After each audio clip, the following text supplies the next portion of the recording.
Hi friends, ನಾನಿವತ್ತು ಸಿಂಪಲ್ಲಾಗಿ ಗೋಬಿ ಮಸಾಲ ಕರಿ ಹೇಗೆ ಮಾಡೋದು ಅಂತ ಶೇರ್ ಮಾಡ್ಕೊಳ್ತಾ ಇದ್ದೀನಿ. ಮೊದಲು ಗೋಬಿನ ಬಿಸಿನೀರಲ್ಲಿ ನೆನೆ ಇಟ್ಟಿದ್ದೆ ಒಂದು ಅರ್ಧ ಗಂಟೆ. ಈ ಬಿಸಿನೀರನ್ನು ಸೋಸ್ಕೊಂಡು ಒಂದು ಬೌಲಿಗೆ ಹಾಕಿದ್ದೀನಿ. ಅದರಲ್ಲಿ ಉಪ್ಪು, ಅರಿಶಿನ ಪೌಡರ್, ಅಚ್ಚ ಖಾರದ ಪೌಡರ್, 2 ಸ್ಪೂನ್ ಖಾರದ ಪೌಡರ್ ಹಾಕಿದ್ದೀನಿ. ಈಗ ಮಿಕ್ಸ್ ಮಾಡ್ತಾ ಇದ್ದೀನಿ. ಅದೆಲ್ಲದಕ್ಕೂ ಕೋಟಿಂಗ್ ಆಗಬೇಕು ಗೋಬಿಗೆ. ಮಿಕ್ಸಿ ಜಾರಿಗೆ ಇಲ್ಲಿ ಒಂದು ದೊಡ್ಡ ಈರುಳ್ಳಿ ತೊಗೊಂಡಿನಿ, 3 ಟೊಮೆಟೊ ತೊಗೊಂಡಿನಿ. ಸ್ವಲ್ಪ ನೀರು ಹಾಕಿ ರುಬ್ತಾ ಇದ್ದೀನಿ.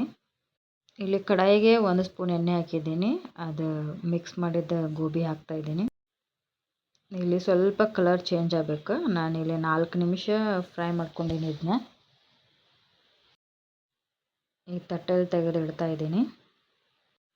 ಕಡಾಯಿಗೆ ಎಣ್ಣೆ ಹಾಕಿದೆ, ಒಂದು ಅರ್ಧ ಸ್ಪೂನ ಜೀರಿಗೆ, ಕಾಳು ಮೆಣಸು, ಒಂದು ಸ್ಮಾಲ್ ಪಲಾವ್ ಎಲೆ ಹಾಕಿದ್ದೆ. ಈಗ ಇಲ್ಲೊಂದು 4 ಹಸಿಮೆಣಸಿನಕಾಯಿ ಕಟ್ ಮಾಡಿ ಹಾಕಿದ್ದೆ, ಒಂದು ಈರುಳ್ಳಿ ಕಟ್ ಮಾಡಿದ್ದು ಹಾಕಿದ್ದೆ, ಬಾಡಿಸ್ತಾ ಇದ್ದೀನಿ. ಇಲ್ಲೊಂದು ಅರ್ಧ ಸ್ಪೂನ್ ಅರಿಶಿನ ಪೌಡರ್ ಹಾಕಿದ್ದೆ,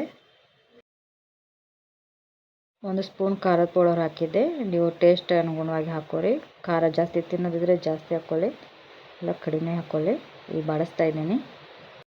ಈರುಳ್ಳಿ, ಟೊಮೆಟೊ ರುಬ್ಬಿದ ಮಸಾಲ ಹಾಕ್ತಾ ಇದ್ದೀನಿ. ಒಂದು ಅರ್ಧ ಕಪ್ ನೀರು ಹಾಕಿದ್ದೆ, ಮಿಕ್ಸಿ ಜಾರ್ ತೊಳೆದು ಈಗ ಮಿಕ್ಸ್ ಮಾಡ್ತಾ ಇದ್ದೀನಿ. 1 ಸ್ಪೂನ್ ಧನಿಯಾ ಪೌಡ್ರ್ ಹಾಕ್ತಾ ಇದ್ದೀನಿ.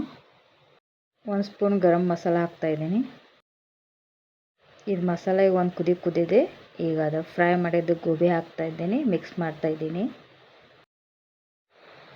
ಅರ್ಧ ಗ್ಲಾಸ್ ನೀರು ಹಾಕ್ತಾ ಇದ್ದೀನಿ. ಪ್ಲೇಟ್ ಮುಚ್ಚಿಡ್ತಾ ಇದ್ದೀನಿ ಬೇಯೋದಕ್ಕೆ. ಈಗ ಅರ್ಧ ಸ್ಪೂನ್ ಸಾಲ್ಟ್ ಹಾಕಿದೆ.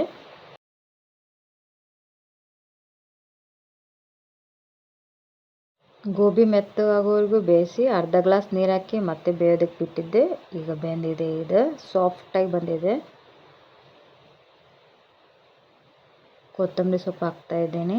ಮಾಡಿ ನೋಡಿ, ತುಂಬ ಸಿಂಪಲ್ ಇದೆ ರೆಸಿಪಿ. ಈಗಂತೂ ಮಳೆಗಾಲಕ್ಕೆ ತುಂಬ ಚೆನ್ನಾಗಿರುತ್ತೆ ತಿನ್ನೋದಕ್ಕೆ.